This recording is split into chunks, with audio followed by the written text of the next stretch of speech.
খহনীয়া লৈ গৈছে গোটেইখিনি আমাৰ যাবলৈ ৰাস্তাই নাই বাৰে বাৰে আমি ৰাস্তা দিবলগীয়া হৈছে যদি ৰাস্তা এনেকৈ দিবলগীয়া হ'লে আমি যাম ক'ত যাবলৈ জেগাই নাই আৰু আমাৰ মানুহবোৰো এনেকুৱা একেবাৰে দুখীয়া দিন হাজিৰা কৰি খাই থকা মানুহ আৰু মন্ত্ৰী মহোদয়ৰ ওচৰত অনুৰোধ কৰিছোঁ যে আপোনালোকে আহি অকণ চাওক আমাক কিবা এটা উপায় কৰক সহায় কৰক আমিওতো জেগাই নাই মাটি নাই এডোখৰ যে আমি বেলেগ জেগাত থাকি আমি যে ঘৰ দুৱাৰ বনাম আমি একেবাৰে দুখীয়া মানুহ আমাৰ আপোনালোকক বাৰে বাৰে অনুৰোধ কৰিছোঁ যে আপোনালোকে যে আমাক ইমানটো সহায় কৰি আমাক যে চবকে হেৰি কৰক এইটোৱে আপোনালোকক অনুৰোধ জনাইছোঁ কিবা এটা বেমাৰ আজাৰ হ'লেও আমাৰ ৰাস্তা যাবলগীয়া ৰাস্তাই নাই যাম কেনি গাড়ী এখন সোমাব নোৱাৰি ঠেলা এখনো লৈ যাব নোৱাৰি এনেকুৱা অৱস্থা সৰু সৰু ল'ৰা ছোৱালী লৈ স্কুল যাবলৈও ভয় লগা হৈ গৈছে ৰাতি শুব নোৱাৰি মাটি খহাই দিয়ে আমি গোটেই ৰাতি জাগিয়ে থাকোঁ এনেকুৱা অৱস্থা হৈছে আপোনালোকক অনুৰোধ জনাইছোঁ যে আপোনালোকে আমাক অলপ সহায় কৰে যদি আমি বহুত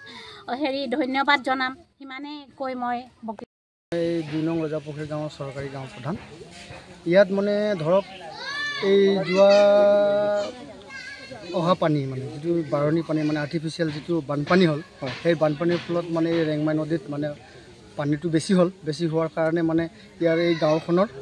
মানে বহুতৰ মানে মাটি নদীয়ে খহাই গৈ আছে আৰু যদি এনেধৰণে যদি খহাই নি থাকে তেতিয়া বহুতো ৰাইজৰ ইয়াৰ অসুবিধা হ'ব পাৰে ইয়াত মানুহৰ ঘৰ বাৰী তামোল বাৰী এইবোৰ উটুৱাই লৈ যাব পাৰে ভাঙি লৈ যাব পাৰে তেওঁলোকৰ বিপদ হ'ব লাগে বিপদ হ'ব পাৰে কি গাঁও এখন ২ নং ৰজাপুখুৰীৰ অন্তৰ্গত এখন নদীধাৰ গাঁও ইয়াত কিমান ঘৰ মানুহ বসবাস কৰে ইয়াত প্ৰায় আপোনাৰ ধৰক ২০০ ওচৰে গাঁৱত এখন গাঁৱত মানুহে বসবাস কৰে এতিয়া ইয়াত কিমান ঘৰ মানুহ নৈ বুকুত যোৱা গ'ল এতিয়ালৈকে সদ্যহতেতো মানে ২-৩-৪ ঘৰ মান গৈছে তেওঁলোকৰ মানে ঘৰ নদীত মানে যা গ'ল মানে যদি এনেকৈ খহনীয়া হৈ থাকে কিমান ঘৰ যোৱাৰ সম্ভাৱনা আছে যদি এনেকৈ গৈ থাকে তেনেহ'লে অনুমানিক আপোনাৰ ১০-১৫ ঘৰ মানে যদি যাব যদি এনেকৈ খহনীয়া হৈ থাকে আপোনাক মই এইটোৱে আহ্বান জনাওঁ আমাৰ স্থানীয় বিধায়ক আছে তেখেতে যাতে এই গৰাখহনীয়া ৰোধ কৰিবৰ কাৰণে কিবা এটা ব্যৱস্থা কৰি দিয়ে আৰু এই দুখীয়া ৰাইজক এই গৰাখহনীয়াৰ পৰা তেওঁলোকক পৰিত্ৰাণ দিয়ে এয়াই মই তেখেতক মই অনুৰোধ জনাইছোঁ খহনীয়া লৈ গৈছে গোটেইখিনি আমাৰ যাবলৈ ৰাস্তাই নাই বাৰে বাৰে আমি ৰাস্তা দিবলগীয়া হৈছে যদি ৰাস্তা এনেকৈ দিবলগীয়া হ'লে আমি যাম ক'ত যাবলৈ জেগাই নাই আৰু আমাৰ মানুহবোৰো এনেকুৱা একেবাৰে দুখীয়া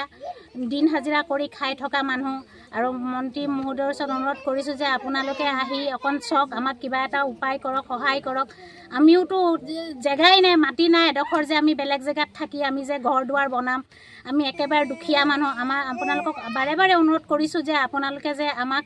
ইমানটো সহায় কৰি আমাক যে চবকে কৰক এইটোৱে আপোনালোকক অনুৰোধ জনাইছোঁ কিবা এটা বেমাৰ আজাৰ হ'লেও আমাৰ ৰাস্তা যাবলগীয়া ৰাস্তাই নাই যাম কেনি গাড়ী এখন সোমাব নোৱাৰি ঠেলা এখনো লৈ যাব নোৱাৰি এনেকুৱা অৱস্থা সৰু সৰু ল'ৰা ছোৱালী লৈ স্কুল যাবলৈও ভয় লগা হৈ গৈছে ৰাতি শুব নোৱাৰি মাটি খহাই দিয়ে আমি গোটেই ৰাতি জাগিয়ে থাকোঁ এনেকুৱা অৱস্থা হৈছে আপোনালোকক অনুৰোধ জনাইছোঁ যে আপোনালোকে আমাক অলপ সহায় কৰে যদি আমি বহুত ধন্যবাদ জনাম সিমানেই কৈ মই এই ২ নং ৰজাপুখুৰী গাঁৱৰ চৰকাৰী গাঁও প্ৰধান ইয়াত মানে ধৰক এই যোৱা অহা পানী মানে যিটো বাৰণি পানী মানে আৰ্টিফিচিয়েল যিটো বানপানী হ'ল সেই বানপানীৰ ফলত মানে এই ৰেংমাই নদীত মানে পানীটো বেছি হ'ল বেছি হোৱাৰ কাৰণে মানে ইয়াৰ এই গাঁওখনৰ মানে বহুতৰ মানে মাটি নদীয়ে খহাই গৈ আছে আৰু যদি এনেধৰণে যদি খহাই নি থাকে তেতিয়া বহুতো ৰাইজৰ ইয়াৰ অসুবিধা হ'ব পাৰে ইয়াত মানুহৰ ঘৰ বাৰী তামোল বাৰী এইবোৰ উটুৱাই লৈ যাব পাৰে ভাঙি লৈ যাব পাৰে তেওঁলোকৰ বিপদ হ'ব লাগে বিপদ হ'ব পাৰে কি গাঁও এখন ২ নং ৰজাপুখুৰীৰ অন্তৰ্গত এখন নদীধাৰ গাঁও ইয়াত কিমান ঘৰ মানুহ বসবাস কৰে ইয়াত প্ৰায় আপোনাৰ ধৰক ২০০ ওচৰে গাঁৱত এখন গাঁৱত মানুহে বসবাস কৰে এতিয়া ইয়াত কিমান ঘৰ মানুহ নৈ বুকুত যোৱা গ'ল এতিয়ালৈকে সদ্যহতেতো মানে ২-৩-৪ ঘৰ মান গৈছে তেওঁলোকৰ মানে ঘৰ নদীত মানে যা গ'ল মানে যদি এনেকৈ খহনীয়া হৈ থাকে কিমান ঘৰ যোৱাৰ সম্ভাৱনা আছে যদি এনেকৈ গৈ থাকে তেনেহ'লে অনুমানিক আপোনাৰ ১০-১৫ ঘৰ মানে যদি যাব যদি এনেকৈ খহনীয়া হৈ থাকে